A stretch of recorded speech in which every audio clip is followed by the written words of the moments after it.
Pengelolaan kinerja di platform Merdeka Mengajar. Pengelolaan kinerja memiliki 3 tahapan penting yang dilakukan oleh guru selama 6 bulan dan terjadi 2 kali dalam setahun. Berikut adalah tahapannya. Yang pertama, perencanaan kinerja. Yang kedua, pelaksanaan kinerja. Yang ketiga, penilaian kinerja. Jadi dalam setahun itu 2 kali. Ya. Setiap 6 bulan mulai Januari sampai dengan Juni itu periode pertama. Kemudian tahapan atau periode yang kedua adalah Juli dan Desember.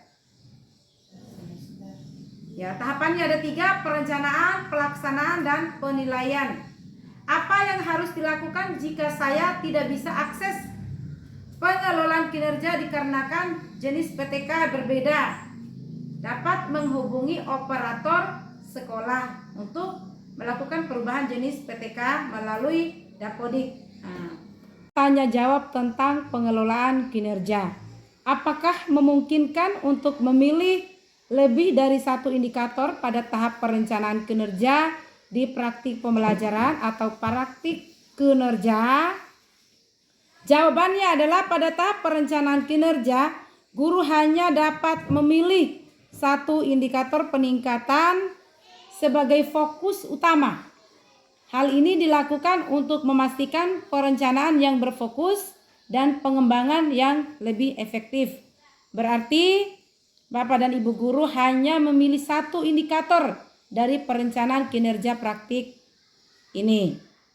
Kemudian, apakah perencanaan kinerja hanya dapat dilakukan pada bulan pertama di setiap semester baru? Penyusunan perencanaan kinerja dianjurkan pada bulan pertama di setiap semester baru. Hal ini bertujuan untuk memudahkan guru dalam berdiskusi dengan kepala sekolah guna melakukan evaluasi dan penyesuaian yang lebih efektif terhadap penyusunan perencanaan kinerja. Jadi disepakati dari indikator yang ada di rapor pendidikan. Ada 6 di rapor pendidikan itu. Yang cocok untuk guru adalah kualitas pembelajaran. Sedangkan iklim keamanan, kebinekaan, karakter, literasi, numerasi ada 6 ya, dengan kualitas pembelajaran. Jadi 1 saja dari indikator yang ada itu yang akan dikembangkan oleh guru atau pendidik.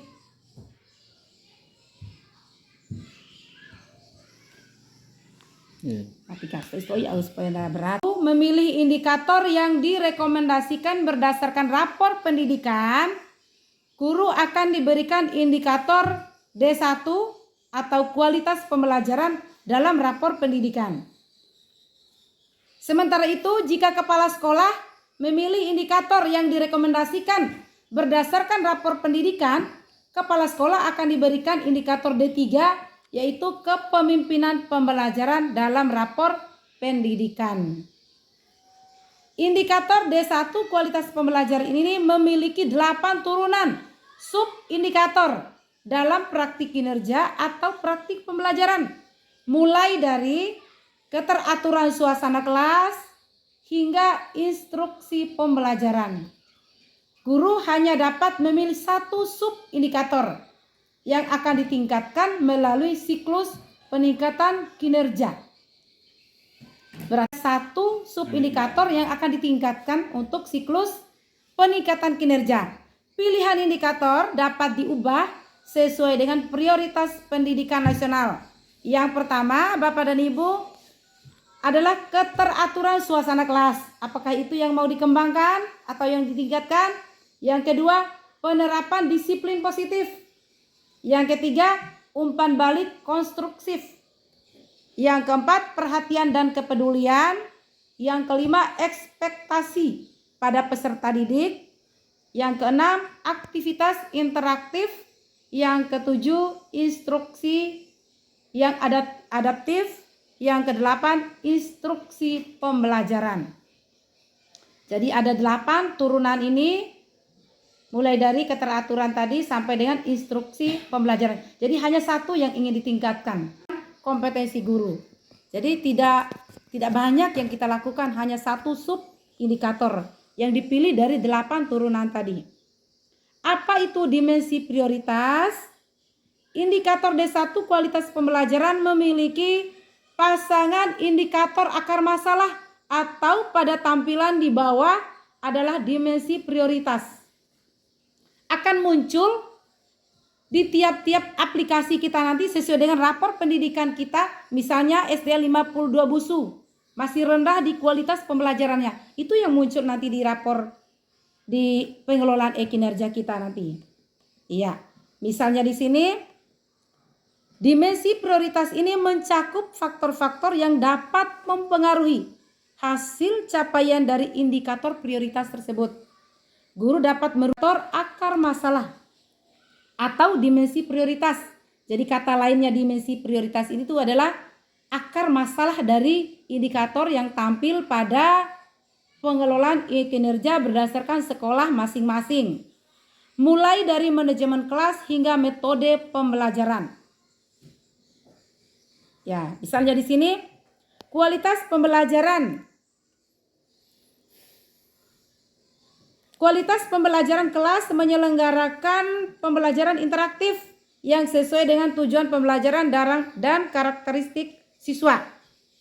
Misalnya di manajemen kelasnya kurang, dukungan psikologisnya cukup, metode pembelajarannya baik.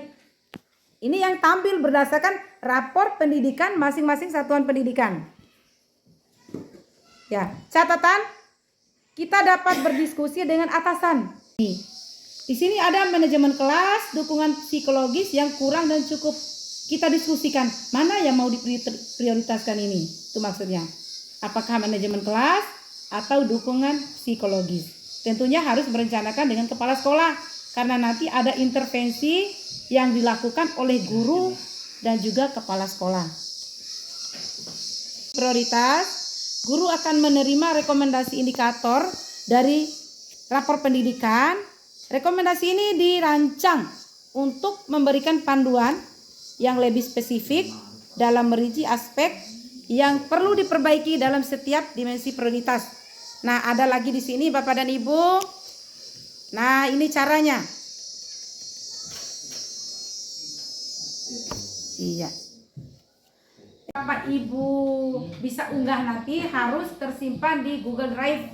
Caranya Bapak dan Ibu, kita melihat akun, misalnya akun belajar ID di sini, kita klik yang ada tambah di atas, kemudian muncul tampilan yang titik 9. Nah, titik 9 ini, titik 9. Kemudian di sini ada drive, ada tulisannya, ya drive atau drive ini, drive. Nah, setelah muncul drive, ya. Ada di sini tambah atau baru, kemudian kita upload file, klik upload file. Jika itu file, jika itu folder, kita klik folder. Misalnya di sini aksi nyata, ya, yang ini ya aksi nyata, kita klik open. Nah, ada 2 di sini, kita pilih salah satu misalnya, kemudian open. Iya, muncul di sini. Mana tadi? Nih, sedang upload. Upload sudah selesai. Nah, kita lihat ini aksi nyatanya. Kita klik.